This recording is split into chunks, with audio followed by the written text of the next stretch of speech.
In order for you to understand how to resolve limiting beliefs in the most powerful way, you need to understand integration. This understanding is going to help you massively internally, just for you to understand yourself and achieve the goals that you're trying to achieve faster, much faster. Think of it like this. You are the conscious awareness of your being. You're not your mind, you're not your body, you're not your feelings, and you're not your thoughts. You are the conscious awareness experiencing this reality via the human being. Your human being is the part of your being that is giving the conscious awareness, which is what you are, all of the feedback, all of the information. The conscious awareness is the consciousness level. Throughout life, we have experiences. And in a moment, we would have an experience that would be too overwhelming for us emotionally. We would experience emotional distress. Now, if that emotional distress went unresolved, what would happen at the consciousness level is that we would experience a split. This would create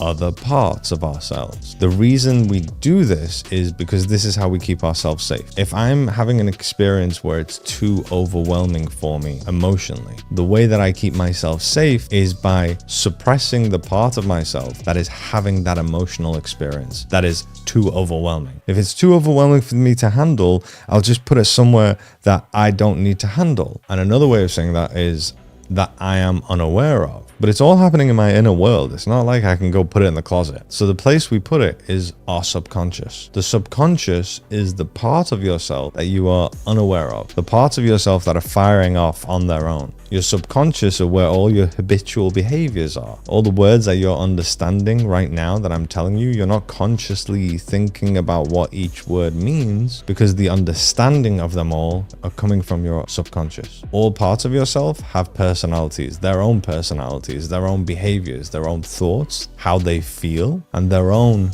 beliefs. And the emotional distress that we experience that we don't want to feel or is too overwhelming for us doesn't necessarily mean the overwhelming feeling is like only fear or only something that is so extreme, so out there, so obvious. The overwhelming feeling can be despair, it can be sadness, it can be guilt. The only reason anyone would have any sort of limiting belief is because of the experiences they've had in their lives. Oh, I've just realized this is on my wrist.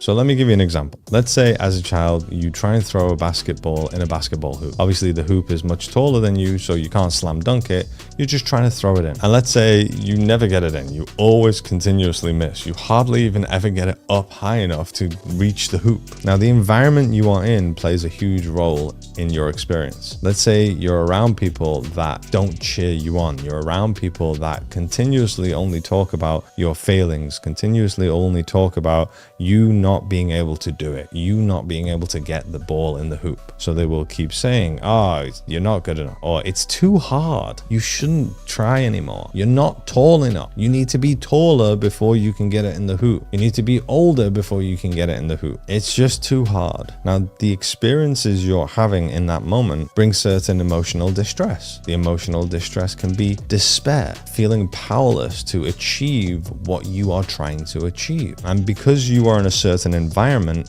that emotional distress goes unresolved. And in that moment, you can experience a split in your consciousness where you will have a part of you with a certain type of personality, certain type of behaviors, and a certain type of belief. The meaning we give in the moments are what our beliefs are. So the meaning that we give in that moment is that it's too hard. It's undoable. I need to be at a certain level first before I can achieve what I'm trying to achieve.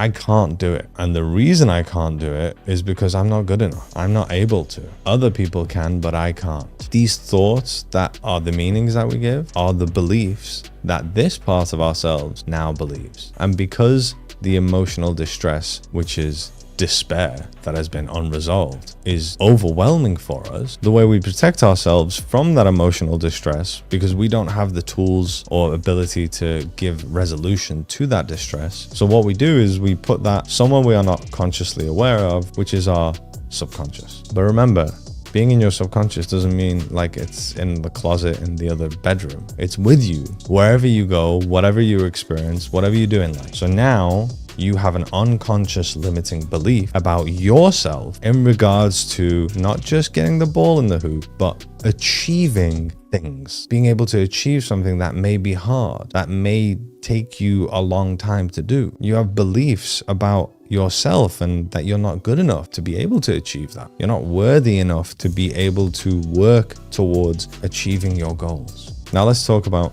integration. What integration is at the simplest form, and I mean this is like the simplest I can tell you, is the resolution to that emotional distress, to the experience. Now that resolution or integration can happen in many different ways, because once we resolve that emotional distress, we don't align with the same limiting beliefs anymore. Once there is resolution to the despair, the powerlessness, there's a reconnection with the disconnected part of ourselves that we put in our subconscious. And from that reconnection, we don't carry the limiting beliefs. We're able to be there for ourselves more. We are giving resolution to the distress, which means that we don't necessarily align with the other beliefs and other meanings that we would give in the moment as well. And we start thinking and feeling different beliefs, that I can do it, that it's just going to take me longer. It's okay that I thought that I couldn't do it, but I'm learning now that I can, because I understand where my belief that I couldn't comes from. And by integrating, you are raising self-awareness, because you're understanding that, oh, this limiting belief came from the experience that I had in the past that led me to give the meanings about the situation and myself, which are now my beliefs. And because my beliefs are the main driving factor of creating my reality, I've always lived in a reality and behaved in the way that I am unable to achieve what it is that I'm trying to achieve. And through integrating this part of ourselves, through bringing it in, reconnecting, resolving the unresolved emotional distress, then we are able to align with new beliefs that will get you to achieve what you are trying to achieve. Now, the most powerful way that I have been doing this, and I have figured out how to do this, requires you to understand your inner world. There isn't one way of doing it, but there are much more powerful ways that resolve the emotional distress much quicker than other ways. There are people that will continuously just put their heads down and continuously work really hard and ignore everything, trying to bulldoze through, trying to achieve whatever they want to achieve. And they could resolve certain aspects of their limiting beliefs, but it will take them much, much longer, because it forces certain individuals down paths where they have to look within. It forces them to become more aware. But to get to full integration, there's actually a way of doing it internally. This is literally the core of what I teach, because the whole aspect of you being empowered isn't like me giving you power. It's me giving you the information, me giving you the tools to be able to find that power within yourself, because it's been there this whole time. I don't ever give anyone power. I just show them where that power is within themselves. And it's the same for you. That power is within you. You just need to learn how to see it. Now, if you want to resolve your limiting beliefs to be able to create abundance and wealth doing what you love doing, there's a program you can join where I teach you how to do this in depth. You get lifetime access to that program. You also join the community of conscious entrepreneurs who are doing this moving forward all together, where we'll have regular calls with me so you can ask me any questions you have as well. If you want to join that, there's a link for it in the description and probably the first comment on this video. Integration is the goal of any human being, especially if you're trying to create a business or something. Have a fantastic day.